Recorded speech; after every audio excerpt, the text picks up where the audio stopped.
지금 도쿄 전역은 대혼란에 빠졌습니다. 경찰 병력이 출동했고 일본 국민 전체가 텔레비전 앞에서 경악을 금치 못하고 있습니다. 일본의 공영방송 메인 뉴스가 예고 없이 중단되면서 정체불명의 영상이 송출되는 전대미문의 방송 사고가 발생했기 때문입니다. 일본 국민 여러분, 진실을 아십니까? 라는 낯선 남성의 목소리가 스튜디오에 울려 퍼졌고 전국 1200만 가구가 이 8분간의 사건을 목격했습니다. 도대체 영상의 내용이 무엇이었기에 일본 열도가 이토록 뒤집힌 것일까요? 지금부터 그 충격적인 사건의 내막을 상세히 밝히고자 합니다. 제 이름은 다나카 켄지입니다. 저는 NHK 국제부에서 10년 동안 프로듀서로 근무해왔습니다. 그날 4월 15일 오후 8시 52분은 제 인생이 산산조각 난 순간으로 영원히 잊을 수 없는 시간입니다. 9시 뉴스 최종 점검을 진행하던 중 갑작스럽게 제 앞에 놓인 모든 모니터가 동시에 소등되었다가 재점등되었습니다. 그리고 화면에 나타난 것은 일본인 여러분, 진실을 아십니까? 라는 강렬한 메시지였습니다. 제가 제작한 적도 본 적도 없는 영상이었습니다. 화면이 전환되자마자 충격적인 자막이 등장했습니다. 인류 역사상 가장 위대하고 완벽한 문자는 한글입니다. 일본의 가난은 그 발끝에도 미치지 못합니다. 저는 다급하게 비명을 질렀으나 이미 늦었습니다. 해당 영상은 이미 전국 1200만 가구로 실시간 송출되고 있었습니다. 저는 미친 듯이 비상정지 버튼을 반복하여 눌렀으나 시스템은 마치 누군가 원격으로 모든 권한을 강탈한 것처럼 전혀 미동도 하지 않았습니다. 영상 속 목소리는 계속해서 이어졌습니다. 세종대왕은 15세기에 이미 현대 언어학의 모든 원리를 꿰뚫었습니다. 반면 일본은 중국의 한자를 빌려와 어설프게 변형시킨 가나만을 만들었을 뿐입니다. 앵커석에 착석해 있던 하야시 아나운서는 경직된 표정으로 자리에서 일어났습니다. 카메라는 여전히 작동 중이었고 그녀의 당황한 모습이 고스란히 전파를 탔습니다.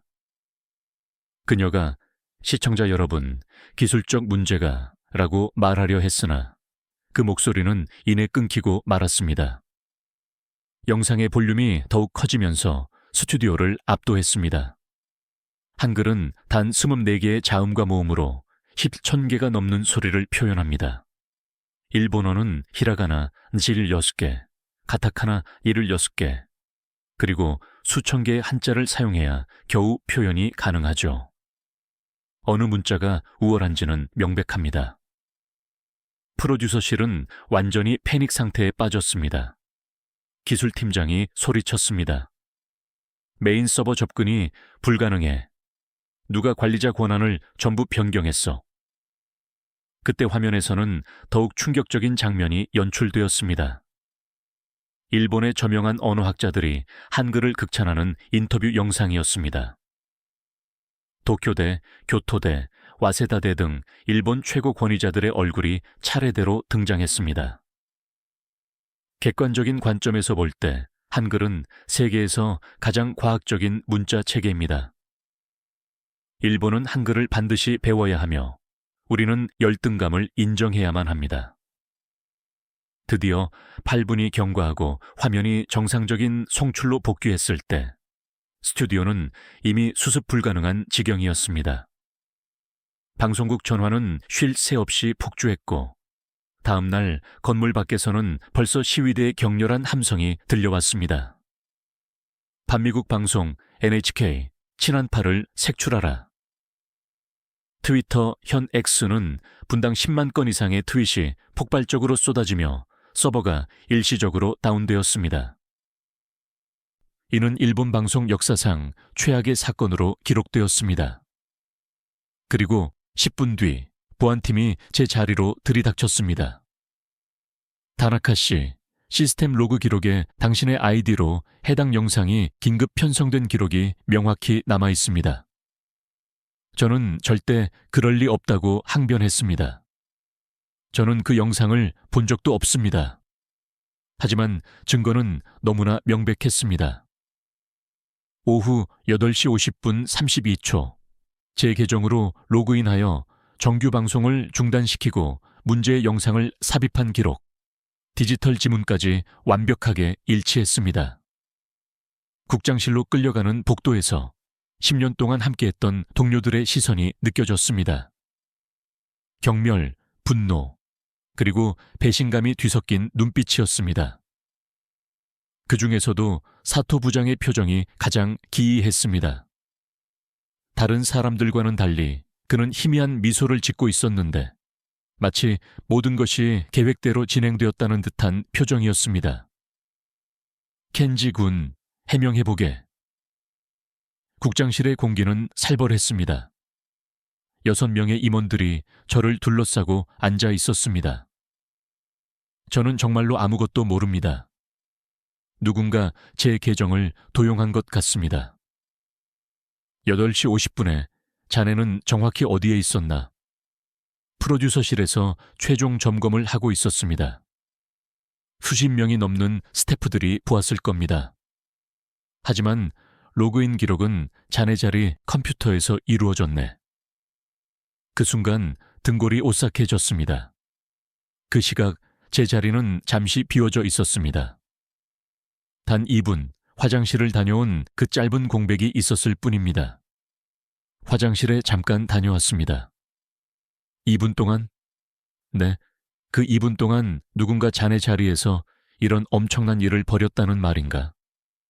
방 안은 정적으로 가득 찼습니다. 저 역시 제 변명이 얼마나 설득력이 없을지 알고 있었습니다. 창밖에서는 시위대의 목소리가 점점 더 커지고 있었습니다. 다나카를 내놔라. 매국노를 처벌하라. 그때 비서가 급히 들어와 국장에게 속삭였습니다. 국장님, 총리 관저에서 연락이 왔습니다. 내일 아침까지 공식 사과와 책임자 처벌을 요구한다고 합니다. 모든 시선이 다시 저에게 집중되었습니다. 저는 그 순간 깨달았습니다. 진실은 이제 중요하지 않다는 것을.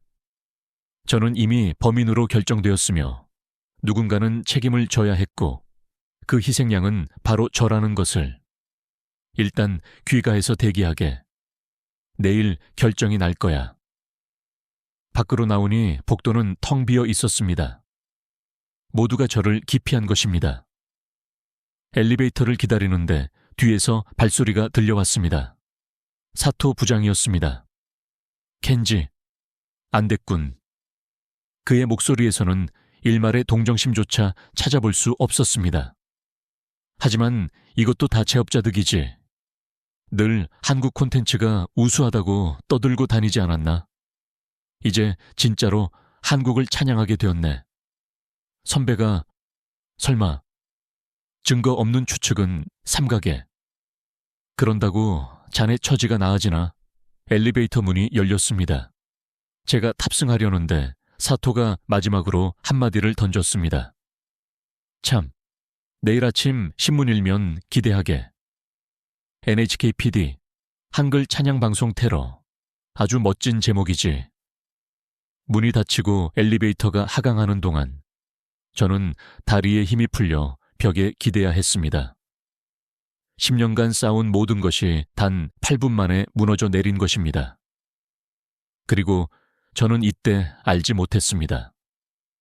이 사건이 제 인생을 송두리째 바꿔놓을 거대한 폭풍의 서막에 불과했다는 것을.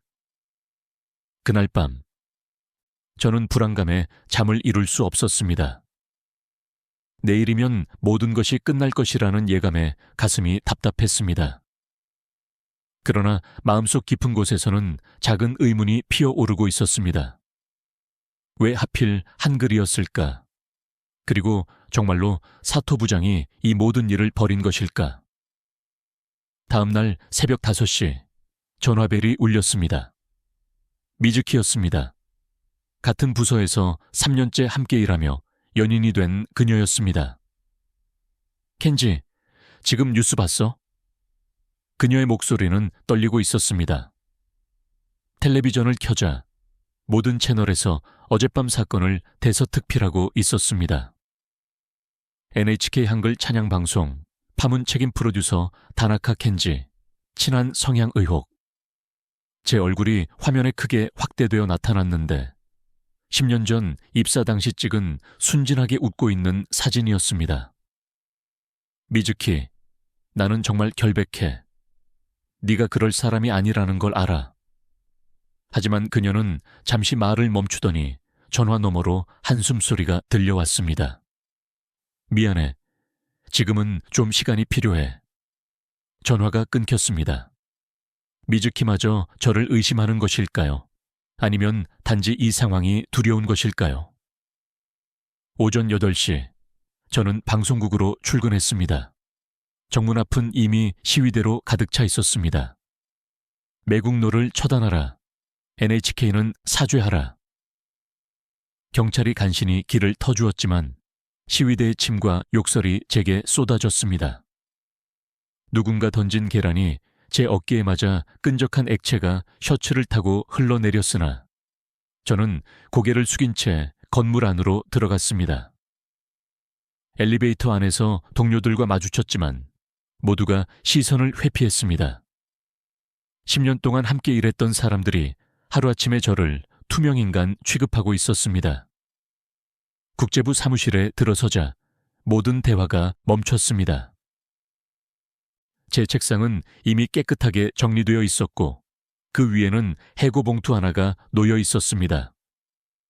정직 처분 통지서였습니다. 다나카. 뒤에서 부장의 목소리가 들렸습니다. 회의실로 따라가니 이미 임원들이 모여 있었습니다.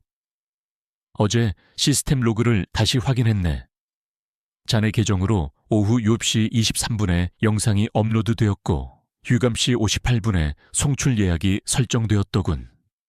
그리고 8시 50분에 최종 실행 명령이 내려졌어. 하지만 저는 변명은 더 이상 듣고 싶지 않아. 일단 경찰 조사가 마무리될 때까지 자택 대기 상태일세. 부장은 잠시 말을 멈추더니 차가운 눈빛으로 저를 응시했습니다. 왜 하필 한글이었지? 자네가 정말 한국 측과 연계된 건 아니겠지? 그 순간 저는 명확히 깨달았습니다. 그들은 진실에 대해서는 관심이 없었습니다. 단지 희생양, 즉 책임질 사람이 필요했을 뿐이며 그 역할은 제가 맡아야 한다는 것을요. 회의실을 나서면서 사토 부장과 마주쳤습니다. 그는 커피를 마시며 여유로운 표정을 짓고 있었습니다. 켄지, 안 됐네. 하지만 방송계는 원래 이런 곳이야. 누군가는 반드시 책임을 져야 하니까. 그의 눈빛에서 기묘한 만족감이 느껴졌고 저는 강한 의구심을 느꼈습니다. 혹시 이 모든 것이 사토 선배의 짓인가요? 어제 저녁에 방송국에 계셨습니까? 왜? 설마 나를 의심하는 건가? 그는 비웃듯이 말했지만 그의 눈빛은 전혀 웃고 있지 않았습니다. 짐을 싸서 나가는 길에 미즈키를 만났습니다. 그녀는 복도 끝에서 망설이다가 제게 다가왔습니다. 켄지, 미안해. 아까는 너무 놀라서 그랬어. 괜찮아. 나도 이해해. 정말 네가 한 것이 아니지? 저는 그녀의 눈을 똑바로 응시했습니다. 미즈키, 10년 동안 나를 지켜보지 않았나? 내가 그럴 사람으로 보이는가? 그녀는 고개를 저었지만 여전히 불안한 표정이었습니다. 그럼 대체 누가 그랬는지 반드시 밝혀낼 거야. 건물을 나서며 뒤를 돌아봤습니다. NHK 본사 건물이 저녁 노을 속에 우뚝 서 있었습니다. 10년 동안 꿈과 열정을 바쳤던 곳, 이제는 저를 배신자로 낙인 찍은 곳이었습니다. 집으로 돌아가는 길, 시부야 거리는 여전히 활기로 가득 찼지만 저는 그 활기 속에서 완전히 소외된 존재였습니다. 스마트폰을 확인해보니 부재중 전화가 수십 통, 메시지가 수백 개였고 대부분은 욕설과 협박이었습니다. 그중 발신자 불명의 메시지 하나가 눈에 띄었습니다. 진실을 알고 싶다면 오늘 밤 11시 시부야 스크램블 교차로에서 만나자. 그날 밤 11시 저는 시부야 스크램블 교차로에 나갔습니다. 수많은 인파가 오가는 곳이 비교적 안전할 것이라 판단했기 때문입니다. 하지만 30분을 기다려도 아무도 나타나지 않았습니다. 헛수고였습니다. 집으로 돌아오니 새벽 1시가 넘었고 현관문이 살짝 열려 있는 것을 발견했습니다. 분명 잠그고 나갔는데 말입니다. 조심스럽게 안으로 들어가니 거실에 불이 켜져 있었습니다. 늦으셨네요, 다나카 씨. 소파에 앉아있던 사람은 뜻밖에도 IT 보안팀의 이시이 씨였습니다. 신입 시절부터 친하게 지냈던 후배였죠. 이시이 씨? 어떻게... 메시지를 보낸 사람은 저예요. 미안해요. 미행이 붙을까봐 일부러 다른 장소로 불렀어요. 그는 노트북을 꺼내 복잡한 코드와 서버 로그 기록을 보여주었습니다. 선배, 이상한 점을 발견했어요. 어제 영상이 송출되기 직전에 누군가 선배 계정에 원격으로 접속한 흔적이 있어요. 뭐라고? 새벽 2시 47분 내부 IP에서 접속했더군요. 그리고 그 IP는 이시이 씨는 잠시 망설이다가 말을 이었습니다. 사토 부장님의 컴퓨터입니다. 순간 모든 퍼즐 조각이 제자리를 찾는 듯한 느낌이었습니다. 사토의 의미심장한 미소, 제업자득이라는 발언, 그리고 그 여유로운 태도까지. 증거를 더 확보해야 합니다. 저 혼자서는 역부족이어서요. 이시이 씨, 왜 저를 돕는 겁니까? 위험할 텐데요. 그는 미소를 지었습니다. 진실이 묻히는 것을 보고 있을 수 없어서요. 그리고 선배님이 그런 분이 아니라는 것을 저는 알고 있습니다. 우리는 그날 밤을 꼬박 세우며 서버 로그를 정밀하게 분석했습니다. 이시이 씨의 도움으로 더 많은 사실이 밝혀졌습니다. 사토는 일주일 전부터 서버에 수상한 파일들을 업로드하고 있었고 그 중에는 한글 찬양 최종본이라는 파일도 있었습니다. 파일 생성 날짜는 정확히 일주일 전이었죠. 계획적이었습니다. 처음부터 선배님을 노린 겁니다. 더욱 충격적인 것은 사토의 이메일 기록이었습니다. 한 달 전 그는 부장 승진 심사에서 탈락했는데 그 심사위원 중 한 명이 바로 저였습니다. 복수였구나. 하지만 왜 하필 한글이었을까요? 추가 조사를 통해 사토가 극우 성향의 온라인 커뮤니티에서 매우 활발하게 활동하고 있었음을 알게 되었습니다. 그는 일본의 순수성을 지키자, 한류 침투를 막아라 같은 글을 자주 게시했습니다. 두 마리의 토끼를 동시에 잡으려 했군요. 선배님을 제거하고 한국 문화도 공격하려 한 것입니다. 증거는 이제 충분했습니다. 하지만 문제는 이것을 어떻게 공론화할 것인가였습니다. 저는 이미 정직 상태였고 세간의 시선은 저를 범인으로 확정하고 있었기 때문입니다. 내일 아침에 긴급 이사회가 열린다고 들었습니다. 거기서 선배님의 해고가 최종 결정될 겁니다. 그 전에 움직여야 합니다. 이시이 씨와 헤어진 후 저는 모든 증거를 정리하여 USB에 담았습니다. 그리고 미즈키에게 전화를 걸었습니다. 미즈키, 부탁이 있어. 내일 이사회 전에 만날 수 있을까? 켄지, 무슨 일이야? 범인을 찾았어. 증거도 확보했고. 하지만 나 혼자서는. 전화 너머로 그녀의 숨소리가 들려왔습니다. 긴 침묵 끝에 그녀가 말했습니다. 알았어. 내일 아침 7시 회사 앞 카페에서 보자. 그날 밤 저는 처음으로 마음이 조금은 가벼워짐을 느꼈습니다. 진실은 반드시 밝혀질 것이고 저는 결백을 증명할 수 있을 것이라 믿었습니다. 하지만 한 구석에는 여전히 불안함이 남아 있었습니다. 마치 이 모든 것이 훨씬 더 큰 무언가의 시작에 불과하다는 예감처럼 말입니다. 창밖을 보니 동이 트고 있었습니다. 새로운 하루, 그리고 또 다른 싸움이 시작되려 하고 있었습니다.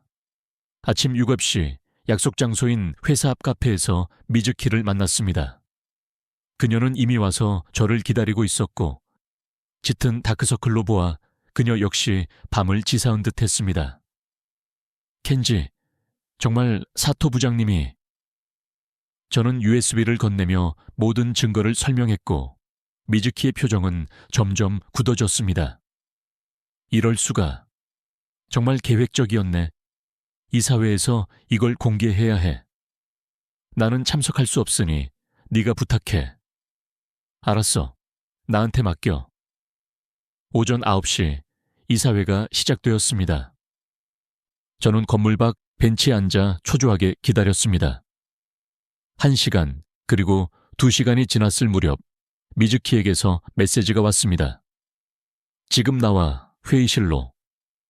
믿기지 않았지만 정문 경비는 저를 아무런 제지 없이 통과시켜 주었습니다. 엘리베이터를 타고 최상층 회의실로 향했습니다. 문을 열고 들어가니 이사들과 임원들, 그리고 정중앙에 사토가 앉아 있었습니다. 다나카 군, 들어오게. 회장이 저를 불렀습니다. 테이블 위에는 제가 준비한 증거 자료들이 펼쳐져 있었습니다. 사토 부장, 해명해 보시죠. 사토의 얼굴은 창백했지만 그는 여전히 부인했습니다.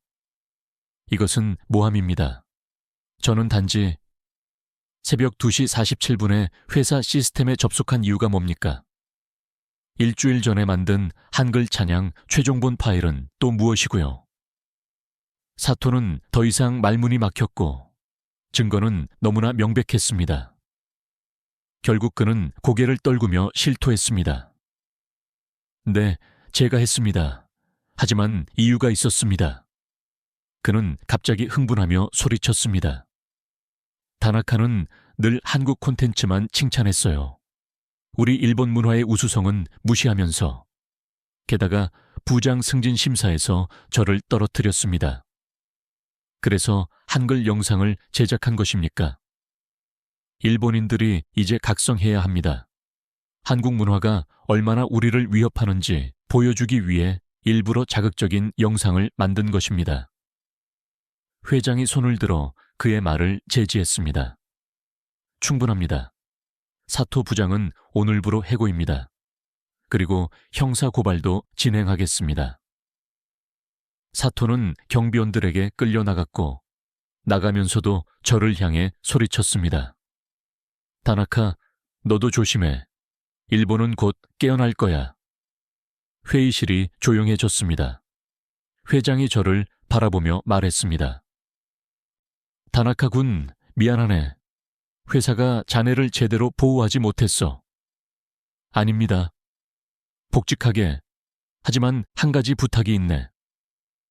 회장은 잠시 머뭇거리다가 말을 이었습니다. 이 사건으로 반한 감정이 극도로 악화되었네. 회사 차원에서 뭔가 대응이 필요해. 그래서 말인데 불안한 예감이 들었습니다. 한국에 가서 한글의 문제점을 취재해 오게. 객관적이고 균형 잡힌 시각으로. 우리도 뭔가 보여줘야 하지 않겠나? 하지만 거부한다면 복직은 어려울 걸세. 그리고 이건 자네의 결백을 완전히 증명할 수 있는 기회이기도 해. 저는 깊은 고민에 빠졌습니다. 진실이 밝혀졌음에도 불구하고 저는 여전히 그들에게 한글 영상을 내보낸 장본인으로 인식되고 있었습니다.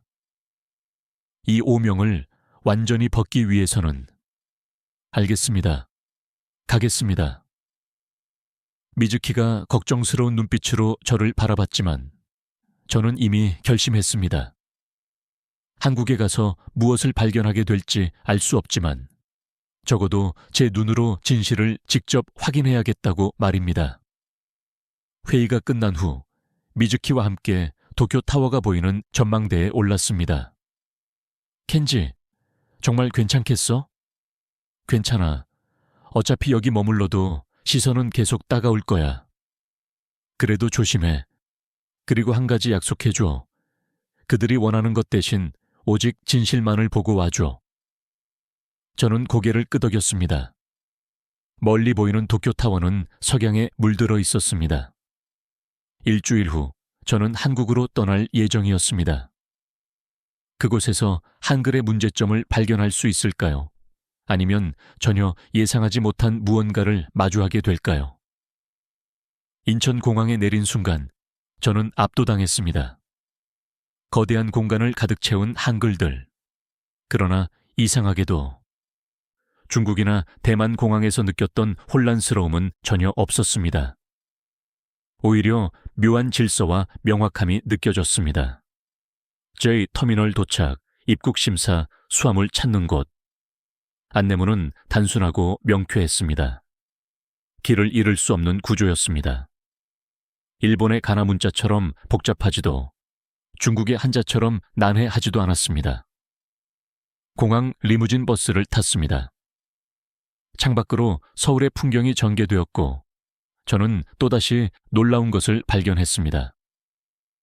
도로 표지판, 광고판, 간판의 모든 한글이 일정한 리듬을 가지고 있었습니다. 강남역 501m, 서울역 방향, 잠실대교. 버스 안내방송 또한 인상적이었습니다. 다음 정류장은 명동입니다. 내리실 분은 벨을 눌러주세요. 발음이 너무나 명확했기 때문에 한국어를 전혀 모르는 저조차도 어느 정도 내용을 파악할 수 있었습니다. 옆자리에 앉은 할머니가 스마트폰으로 무언가를 열심히 타이핑하고 있었는데 그 속도가 경이로웠습니다. 호텔에 짐을 풀고 거리로 나섰습니다. 명동의 저녁은 활기로 넘쳐났습니다. 그런데 저는 여기서 정말 충격적인 장면을 목격했습니다. 한 카페 앞에서 시각장애인이 점자책을 읽고 있었는데 옆에 있던 친구가 같은 내용을 한글로 받아 적고 있었습니다. 호기심에 가까이 다가가 영어로 말을 걸었습니다. 실례합니다. 영어 가능하세요? 아, 네. 무엇을 도와드릴까요? 저 점자와 한글이 같은 구조입니까? 청년은 밝게 웃으며 설명했습니다. 네. 한글 점자는 한글과 거의 동일한 원리를 가지고 있습니다. 자음과 모음을 조합하는 방식이 똑같아서 배우기도 매우 쉽습니다. 엄청난 충격이었습니다.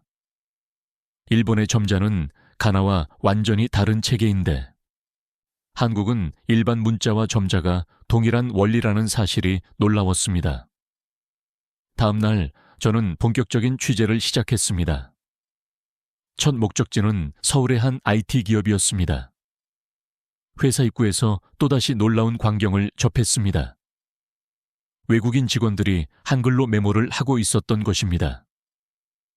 프랑스인, 인도인, 베트남인 등 다양한 국적의 사람들이었습니다. 한글을 배운 지 얼마나 되셨습니까? 제 영어 질문에 프랑스인 직원이 대답했습니다. 3개월이요. 처음에는 어려울 줄 알았는데 규칙을 이해하니까 금방 습득했어요.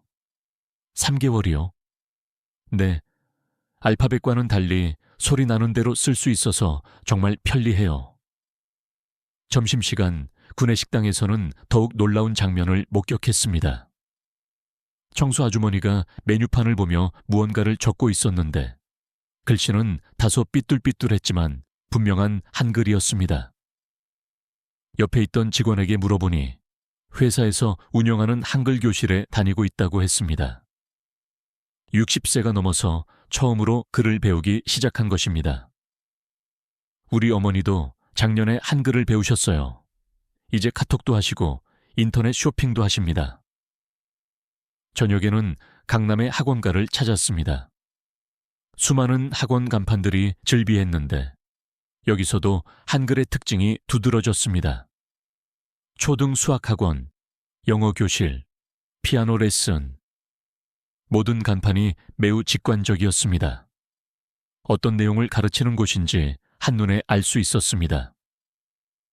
일본의 학원가를 떠올려 보면 한자와 가나가 혼재되어 있어 외국인은 물론 일본인들조차도 간혹 헷갈리곤 했던 기억이 났습니다.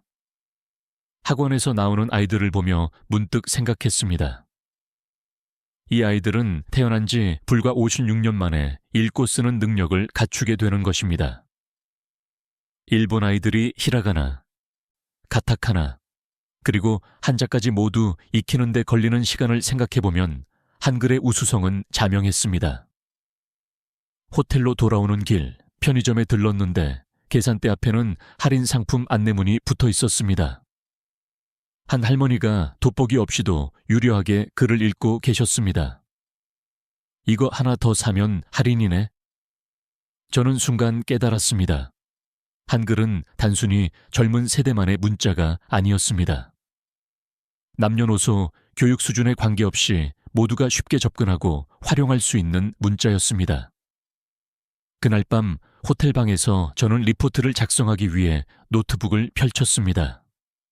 한글의 문제점이라고 제목을 쓰려고 했으나 단 한 글자도 쓸 수가 없었습니다. 대신 이렇게 적었습니다. 한글은 단순한 문자가 아니다. 그것은 평등이며 기회이고 소통이다.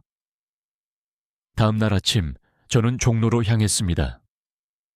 광화문 광장을 지나 세종대왕 동상 앞에 섰습니다. 거대한 동상이 저를 내려다보고 있었고 그 앞에는 다음과 같은 문구가 새겨져 있었습니다. 나라의 말이 중국과 달라 문자와 서로 통하지 아니하므로 이는 훈민정음의 서문이었습니다. 연세대학교 한국어 학당에서 만나기로 한 박수연 교수가 저를 발견하고 다가왔습니다. 다나카 씨시죠? 만나서 반갑습니다.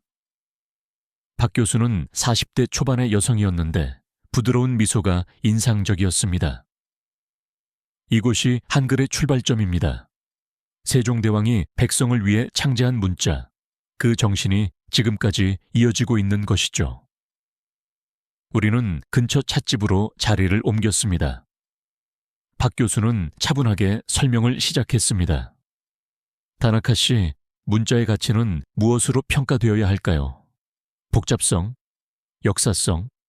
아니면 얼마나 많은 사람이 쉽게 사용할 수 있는가? 저는 잘 모르겠습니다. 한글은 철저하게 사용자 중심의 원칙에 따라 만들어졌습니다. 자음은 발음기관의 모양을 본떠 만들었고 모음은 천지인 TND-ren 이의 조화를 담았습니다. 그녀는 종이에 GNM을 그렸습니다. 근 혀뿌리가 목구멍을 막는 모양, 애는 혀가 위신몸에 닿는 모양, 암은 입의 모양이에요.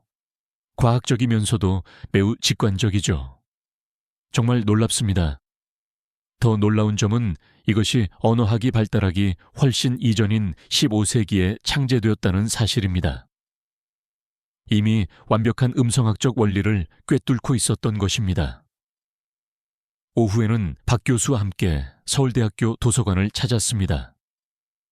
고문원실에서 훈민정음 해례본 복사본을 볼 수 있었습니다. 여기 보십시오. 정금 28자 각각 그 모양을 본떠 만들었다고 기록되어 있습니다. 단순한 창조가 아니라 철학과 과학이 집약된 문자입니다. 도서관을 나와 캠퍼스를 거닐며 박 교수가 물었습니다. 일본에서는 한글을 어떻게 인식하고 있습니까? 솔직히 무시하는 경향이 있습니다. 한자에서 파생된 것으로 생각하죠. 그것이 바로 오해입니다. 한글은 독창적인 문자 체계이며 오히려 현대 언어학자들이 가장 이상적인 문자로 평가하는 대상입니다. 그녀는 스마트폰을 꺼내 한글 자판을 보여주었습니다. 한글 자판을 보세요. 왼손으로 자음을, 오른손으로 모음을 번갈아 가며 칩니다. 구조적 특성을 활용했기 때문에 타자 속도가 매우 빠릅니다. 저녁에는 서울시민청에서 열리는 외국인 대상 한글 교실을 참관했습니다.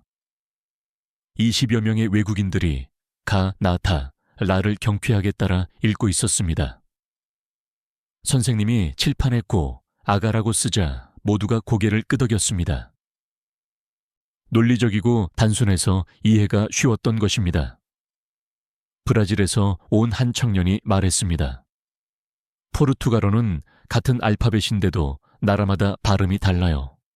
그런데 한글은 쓰인 그대로 읽으면 되니 신기합니다. 베트남 출신의 여성도 거들었습니다. 베트남어는 성조가 6개나 되어 표기가 복잡한데 한글은 그런 것이 없어서 배우기 수월합니다. 수업이 끝난 후 나이지리아 출신의 엔지니어와 대화를 나누었습니다. 제 이름은 아킨쿨레입니다. 한글로는 아킨쿨레라고 쓰면 됩니다. 영어로는 철자가 복잡하지만 한글은 소리 나는 대로 쓰니까 편리합니다. 밤늦게 숙소로 돌아오면서 계속 생각했습니다. 한글은 단순히 한국의 문자가 아니라 보편적 가치를 지닌 인류의 자산이라는 것을요. 방에 돌아와 박 교수가 준 자료를 펼쳤습니다. 유네스코가 문맹 퇴치에 기여한 개인이나 단체에 수여하는 상의 이름이 세종대왕 문맹 퇴치상이라는 것을 알게 되었습니다. 그날 밤 저는 난생 처음으로 한글로 제 이름을 써봤습니다. 야마다 케이고. 단 5글자로 제 이름이 완성되었습니다. 일본어로는 야마다 케이고라고 한자로 써야 하고 발음을 표기하려면 다시 히라가나로 야마다 케이고라고 표기해야 하는데 말입니다. 그 순간 저는 깨달았습니다. 한글은 민주적인 문자였습니다.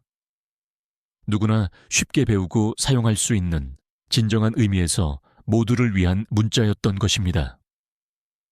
일주일 후 저는 제주도행 비행기에 올랐습니다. 박 교수가 특별한 곳을 보여주겠다며 추천한 장소였습니다. 제주 구좌읍의 한 작은 마을 회관이었습니다. 여기서는 매주 화요일마다 특별한 수업이 열립니다.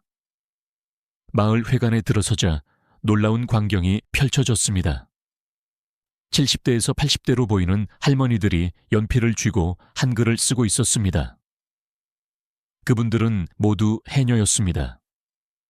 기역, 니은, 디귿, 리을. 주름진 손으로 한 글자 한 글자 정성스럽게 쓰는 모습이 숙연함을 안겨주었습니다.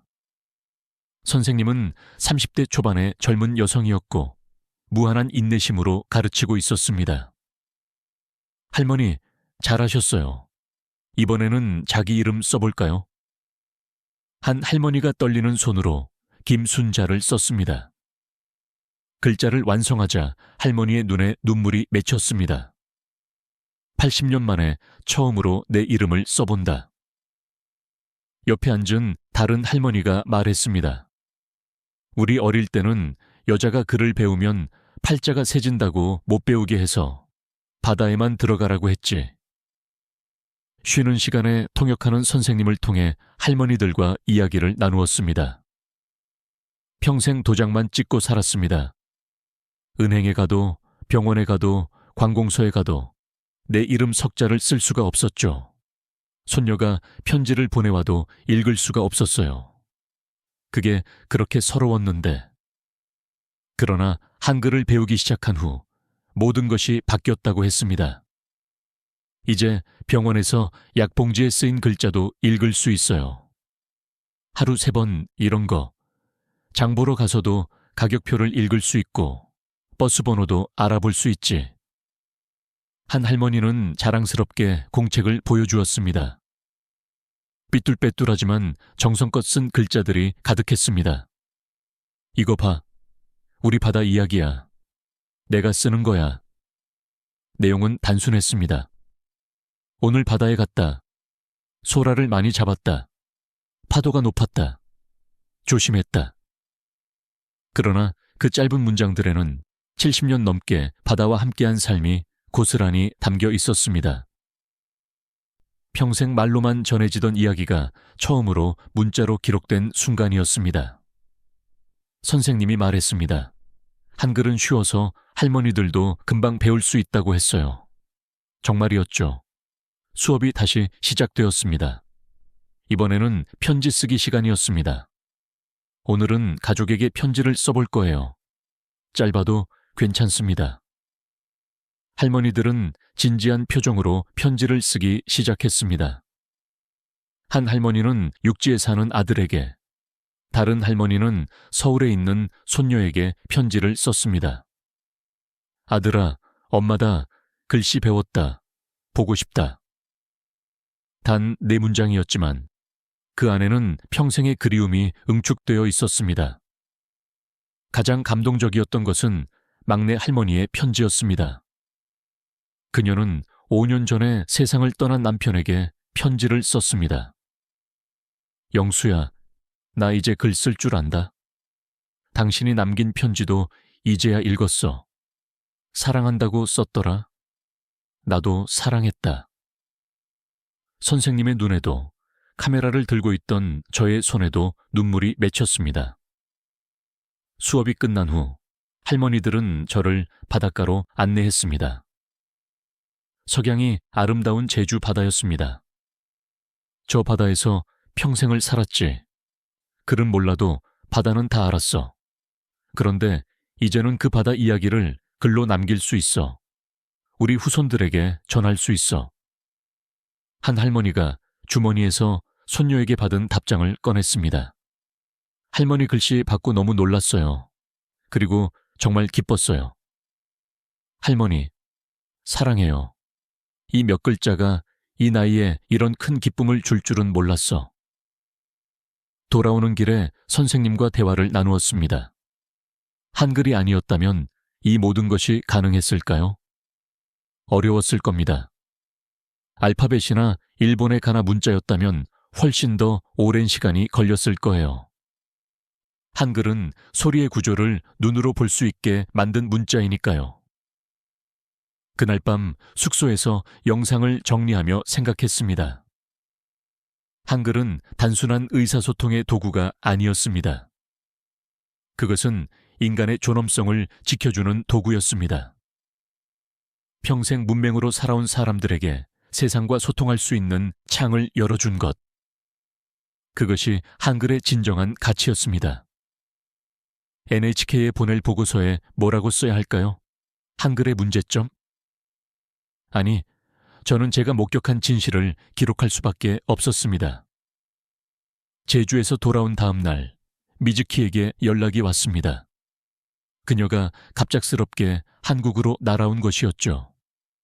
켄지, 우리 만날 수 있을까? 부산역 앞 카페에서 그녀를 만났습니다. 한 달 만에 보는 그녀는 매우 수척해 보였습니다. 미안해, 켄지. 그때 너를 의심했던 것도, 혼자 두고 온 것도. 괜찮아. 나도 이해해. 회사가 어떤 보고서를 원하는지 나도 알아. 하지만 그녀는 잠시 말을 멈추고 제 눈을 바라봤습니다. 네가 본 것을 그대로 전해줘. 그게 진정한 저널리즘이잖아. 미즈키의 지지는 저에게 큰 힘이 되었습니다. 우리는 함께 부산 곳곳을 돌아다니며 추가 취재를 진행했습니다. 첫 번째 방문지는 부산의 한 IT 스타트업이었습니다. 이곳에서는 한글을 활용한 프로그래밍 언어를 개발하고 있었습니다. 젊은 개발자가 시연을 보여주었습니다. 만약 조건이면 시행, 아니면 다른 시행. 한글로 된 코드가 자연스럽게 작동했습니다. 영어 기반 코딩은 비영어권 학생들에게 진입 장벽이 높습니다. 그래서 한글로 코딩 가능한 언어를 개발했습니다. 초등학생들도 쉽게 배울 수 있습니다. 다음은 부산 맹학교였습니다. 시각장애인들을 위한 특수학교였죠. 여기서 더욱 놀라운 사실을 알게 되었습니다. 한글 점자는 세계에서 가장 효율적인 점자 체계 중 하나입니다. 점자 선생님이 설명했습니다. 영어 점자는 축약이 많아 복잡하지만 한글 점자는 일반 한글과 같은 원리로 자음과 모음을 조합합니다. 따라서 배우기도 쉽고 쓰기도 편합니다. 한 학생이 점자책을 읽는 모습을 보았는데 손가락이 종이 위를 춤추듯 움직였습니다. 저도 대학에서 문학을 전공하고 싶어요. 한글 점자 덕분에 많은 책을 읽을 수 있거든요. 오후에는 부산 다문화가족 지원센터를 방문했습니다. 결혼 이주 여성들이 한글을 배우는 현장이었습니다. 필리핀에서 온 여성이 자랑스럽게 말했습니다. 한글 배운 지 6개월 되었어요.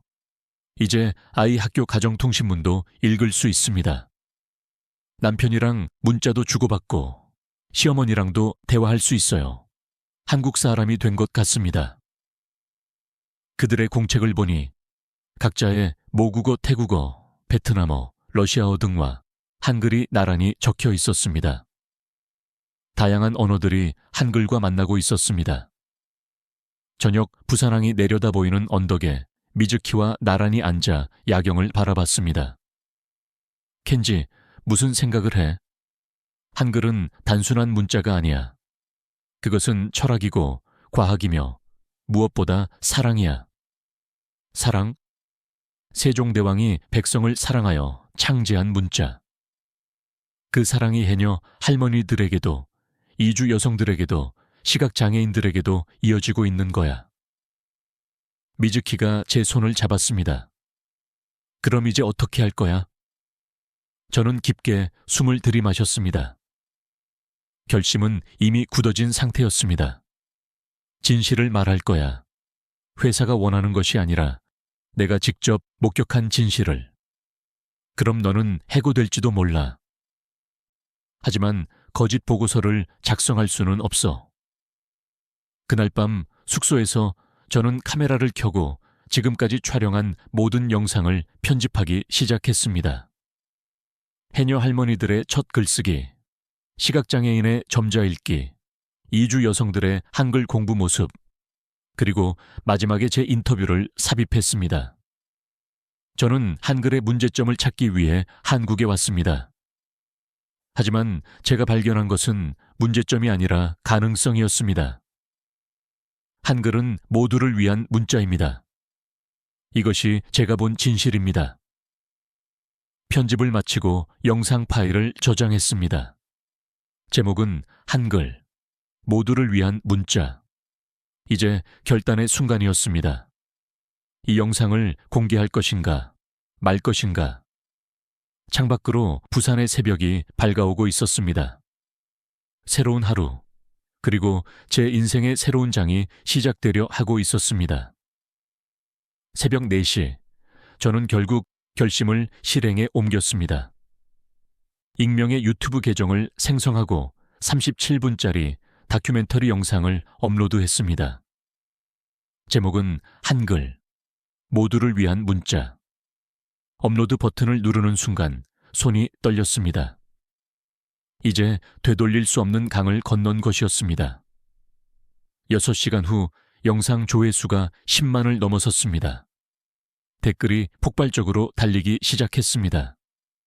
일본인이 이런 영상을 다나카 켄지 아니야? 그 사건의 진실을 말하는 용기에 감동받았습니다. 하지만 일본 네티즌들의 반응은 달랐습니다. 매국노 NHK의 수치 일본으로 돌아오지 마라. 오후 2시 NHK에서 전화가 왔습니다. 국제부장이었습니다. 다나카, 지금 무슨 짓을 하는 거야? 당장 영상 내려. 죄송합니다. 하지만 이게 제가 본 진실입니다. 진실? 우리가 원한 건 그게 아니야. 넌 이제 끝이야. 전화가 끊겼습니다. 30분 후 공식 해고 통지서가 이메일로 도착했습니다. 10년간의 방송 생활이 그렇게 허무하게 끝이 났습니다. 하지만 이상하게도 슬프거나 억울하지 않았습니다. 오히려 후련했습니다. 드디어 진실을 말할 수 있었다는 안도감이 느껴졌습니다. 그때 미즈키가 방으로 들어왔습니다. 그녀의 표정은 복잡했습니다. 켄지, 봤어? 영상, 미안해. 너도 힘들어질 텐데. 아니야. 나는 네가 자랑스러워. 네가 진정한 저널리스트라는 것을 증명했잖아. 우리는 서로를 껴안았습니다. 미래는 불확실했지만 적어도 양심은 지켰으니까요. 저녁 무렵 놀라운 일이 발생하기 시작했습니다. 세계 각국의 언론사에서 연락이 오기 시작한 것입니다. BBC입니다. 인터뷰 요청 드립니다. CNN에서 연락드립니다. 르몽드입니다. 당신의 이야기를 듣고 싶습니다. 영상은 이미 여러 언어로 자막이 달려 전 세계로 퍼지고 있었습니다. 특히 해녀 할머니들이 처음으로 자기 이름을 쓰는 장면은 전 세계인의 심금을 울렸습니다. 밤 11시 박수연 교수에게서 전화가 왔습니다. 다나카 씨, 용기 있는 결정에 존경을 표합니다. 한국 언론에서도 대서특필하고 있어요. 교수님, 저는 이제 일본으로 돌아가기 어려울 겁니다. 하지만 한국에는 당신이 할 일이 많습니다. 그녀의 말이 무엇을 의미하는지 저는 곧 알게 되었습니다. 다음 날 한국의 여러 기관에서 제안이 쏟아졌습니다. 세종학당, 국립국어원, 심지어 몇몇 대학에서도 강연 요청이 들어왔습니다. 그러나 가장 충격적인 것은 일본 정부의 반응이었습니다. 다나카 켄지 씨의 여권 효력을 정지합니다. 국가 이미지를 실추시킨 혐의로 조사가 필요합니다. 사실상 추방이었습니다.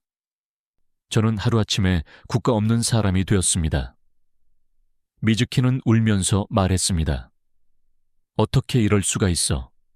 너는 진실을 말했을 뿐인데. 괜찮아. 어차피 예상했던 일이야. 한 달 후 영상 조회수는 500만을 넘어섰고 10만 개가 넘는 댓글 중에는 이런 내용들이 있었습니다. 저는 파키스탄 사람입니다. 우리도 문맹률이 높아요. 한글 같은 문자가 있었으면 좋겠습니다. 아프리카 간에서 시청 중입니다. 우리 부족 언어도 문자가 없어요. 한글 시스템을 연구해보고 싶습니다. 브라질입니다. 원주민 언어 보존에 한글의 원리를 적용할 수 있을까요? 이러한 댓글들을 보며 저는 깨달았습니다. 제 영상이 단순한 한글 소개를 넘어 전 세계 소수 언어와 문맹 퇴치에 대한 관심을 촉발했다는 것을요. 일주일 후 저는 서울의 작은 아파트로 이사했습니다. 미즈키는 일본으로 돌아가야 했지만 저를 끝까지 지지해줬습니다. 켄지, 일본이 너를 버렸지만 더 큰 세계가 너를 기다리고 있어. 고마워, 미즈키. 너도 조심해. 나도 곧 올게. 차표 내고 뭐 그럴 필요 없어. 아니야. 나도 진실을 외면하는 곳에서는 일하고 싶지 않아. 공항에서 그녀를 배웅하며 생각했습니다. 저는 모든 것을 잃었지만 동시에 새로운 것을 얻었습니다. 진실을 말할 자유, 그리고 그 진실로 세상을 변화시킬 기회를 얻은 것입니다. 한 달 후 저는 한국 정부로부터 특별 체류 허가를 받았습니다. 한글 세계화에 기여한 공로를 인정받은 것입니다. 그리고 놀라운 제안이 들어왔습니다. 유네스코 한국위원회에서 연락이 온 것입니다. 다나카 씨, 아프리카 문자 개발 프로젝트에 참여하실 의향이 있으십니까? 아프리카요? 네. 케냐 정부에서 소수민족 언어를 위한 문자 개발을 요청했습니다. 한글의 원리를 응용해서요. 당신의 영상을 보고 연락드렸습니다. 심장이 두근거렸습니다. 한글이 단순히 한국의 문자가 아니라 인류의 자산으로 활용될 수 있다는 가능성. 이는 제가 꿈꾸던 일이었습니다. 가겠습니다. 꼭 가겠습니다.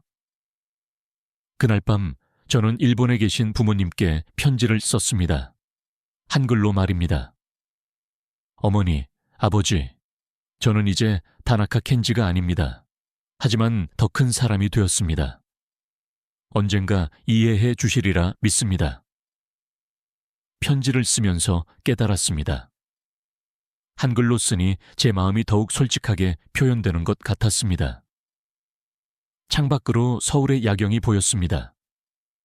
반짝이는 불빛들 사이로 한글 간판들이 빛나고 있었습니다.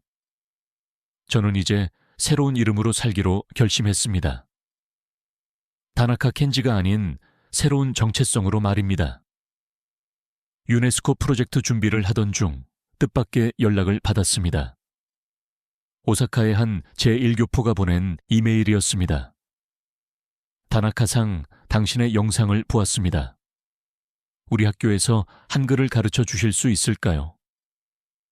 오사카 한국학교 제1교포 자녀들이 다니는 곳이었습니다. 저는 일본 땅을 다시 밟을 수 없는 상황이었지만 화상 수업은 가능했습니다. 첫 수업날 화면 너머로 30명의 학생들이 보였습니다. 제1교포 3세, 4세들이었죠. 놀랍게도 그 중에는 일본인 학생들도 있었습니다. 선생님, 왜 일본 사람인데 한글을 그렇게 사랑하세요? 한 학생의 질문에 잠시 생각했습니다.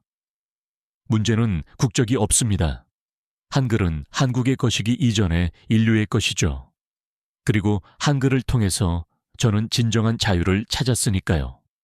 수업은 예상보다 훨씬 활발했습니다.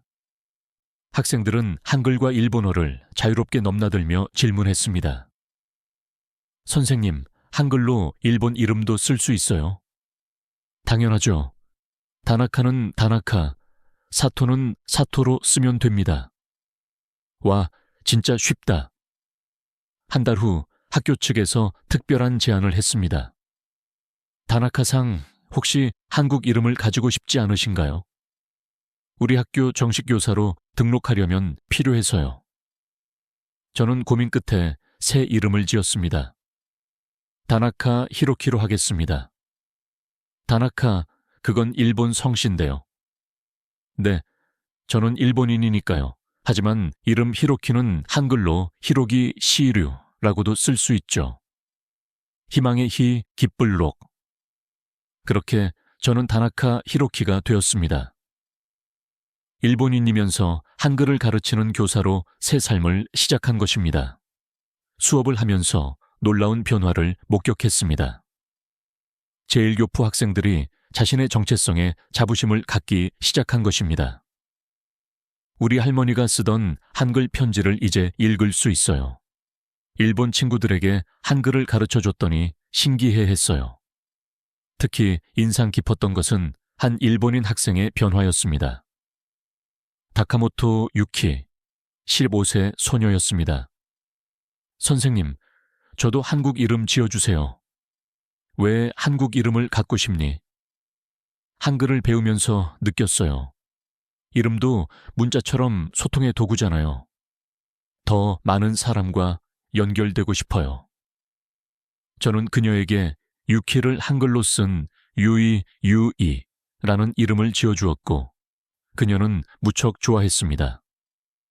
어느 날 학교에서 한글날 기념 장문 대회를 준비했습니다. 주제는 내게 한글이란이었습니다. 학생들의 작품은 매우 감동적이었습니다.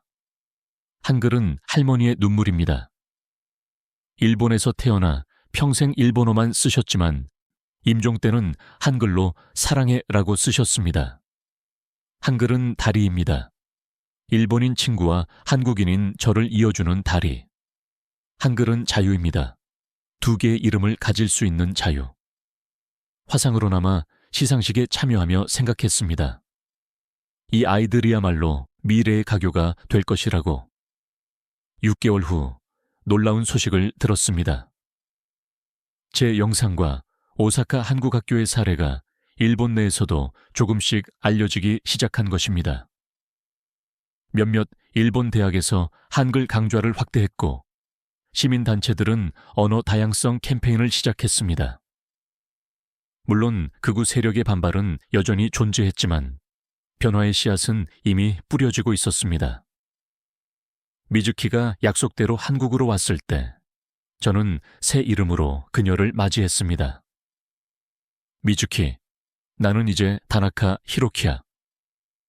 어머, 한국 이름이야. 반은 일본, 반은 한국. 그게 지금의 나야. 우리는 서울의 작은 아파트에서 새로운 삶을 시작했습니다.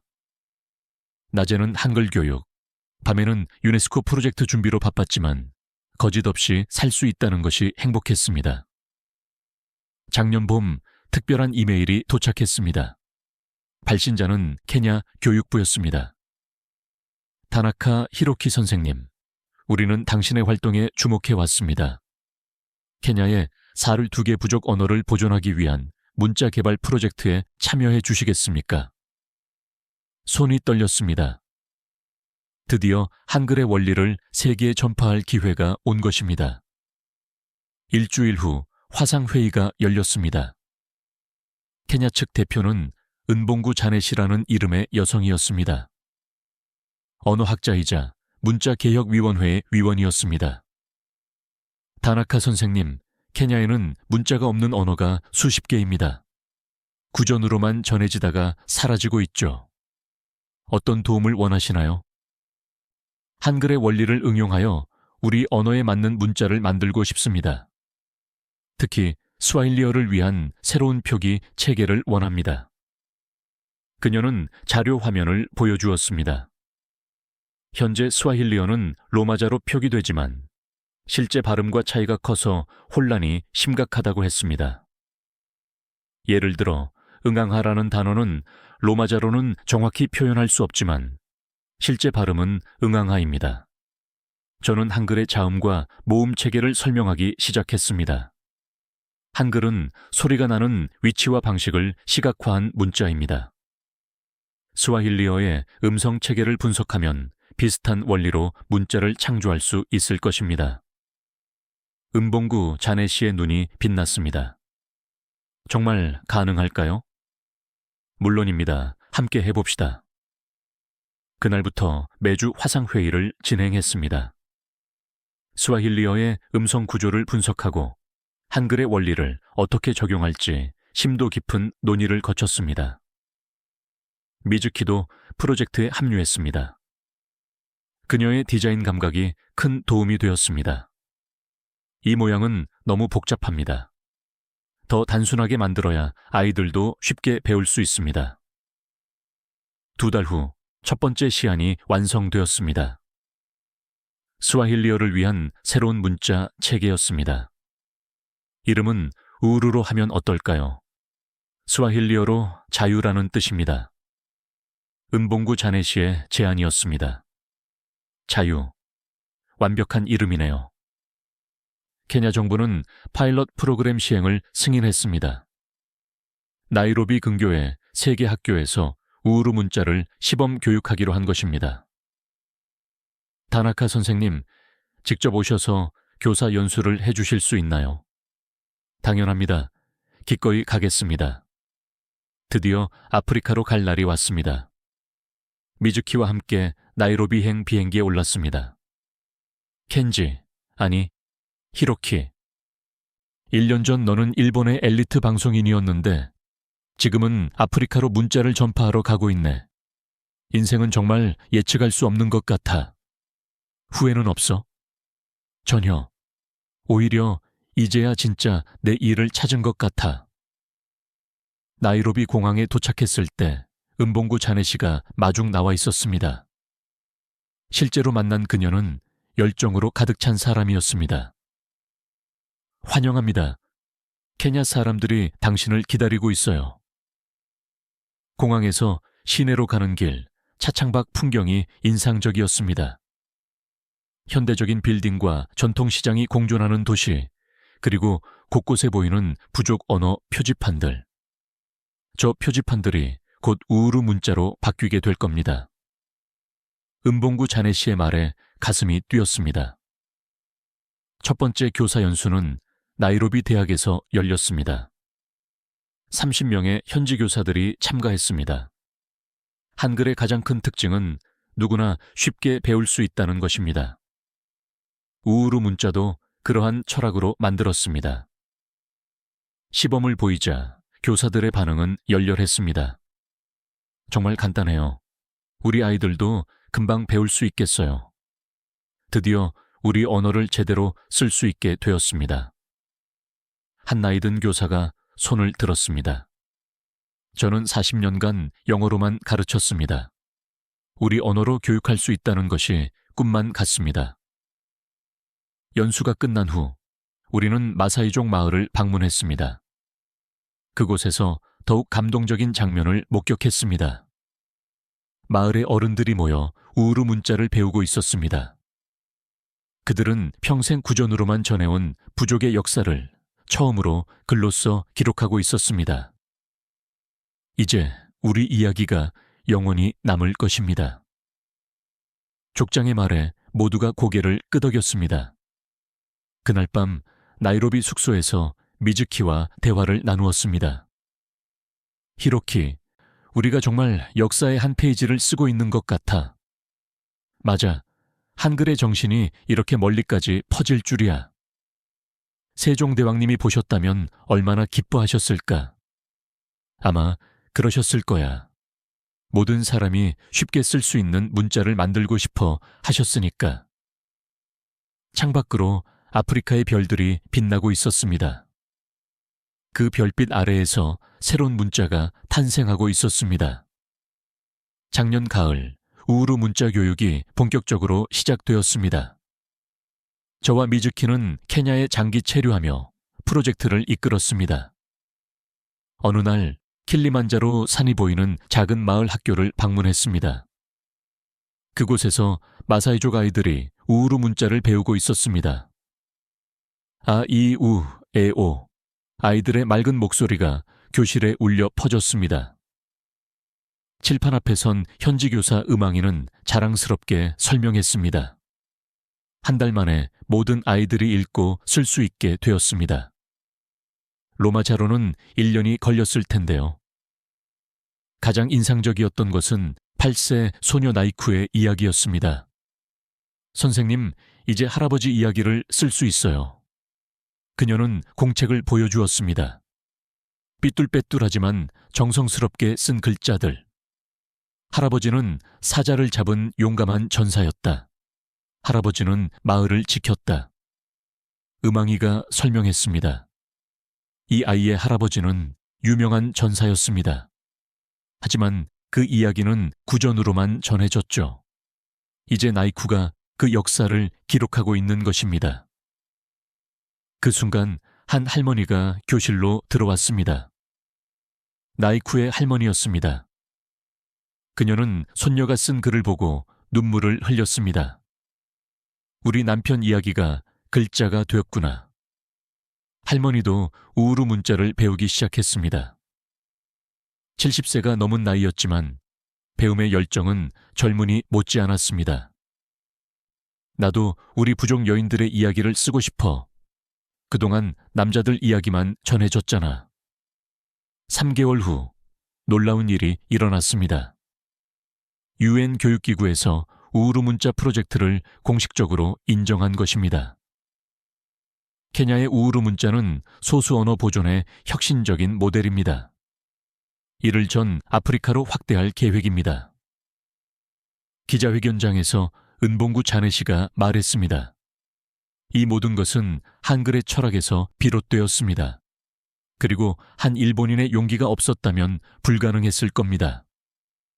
순간 카메라 플래시가 저를 향했습니다. 떨리는 목소리로 말했습니다. 문자는 인간의 기본권입니다. 모든 사람은 자신의 언어로 읽고 쓸 권리가 있습니다. 우르는 그 권리를 실현한 것뿐입니다.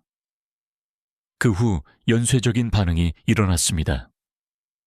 탄자니아, 우간다, 르완다 등 주변국들이 앞다투어 우르 시스템 도입을 요청했고 나이지리아는 200개가 넘는 부족 언어를 위한 문자 개발을 시작했습니다.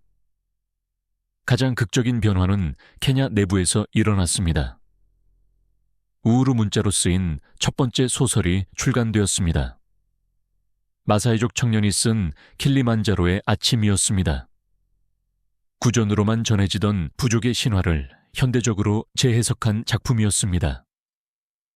출간 기념회에서 작가 키프로노는 말했습니다.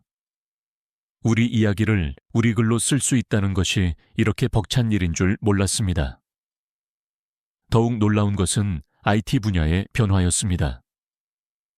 케냐의 한 스타트업이 우르 문자 키보드 앱을 개발했고 다운로드 수가 100만을 넘어섰습니다. 이제 마사이족 할머니도 스마트폰으로 손자에게 문자를 보낼 수 있게 된 것입니다. 올해 봄 1주년 기념식이 킬리만자로가 보이는 장소에서 열렸습니다. 수천 명이 모인 가운데 아이들이 우우루 문자로 쓴 현수막을 들고 나왔습니다. 우리는 이제 쓸 수 있다. 우리는 이제 읽을 수 있다. 은봉구 자네씨가 연설했습니다. 1년 전 우리는 꿈을 꾸었습니다. 모든 케냐인이 자기 언어로 읽고 쓰는 날을. 오늘 그 꿈이 현실이 되었습니다. 그녀는 저를 단상으로 불렀습니다. 이분이 없었다면 불가능했을 겁니다. 다나카 히로키 선생님. 박수갈채가 터져 나왔고 저는 떨리는 다리로 단상에 올랐습니다. 저는 단지 한글의 메신저였을 뿐입니다. 진짜 기적은 여러분이 만든 것입니다. 그때 나이쿠가 달려와 제게 종이를 건넸습니다. 선생님께 드리고 싶어요. 우우루 문자로 쓰인 편지였습니다. 고맙습니다. 이제 저는 세상에 제 목소리를 남길 수 있어요. 선생님은 우리에게 날개를 주셨어요. 눈물이 났습니다. 미즈키도 은봉구 자네시도 그곳에 있던 모든 사람들이 눈물을 흘렸습니다.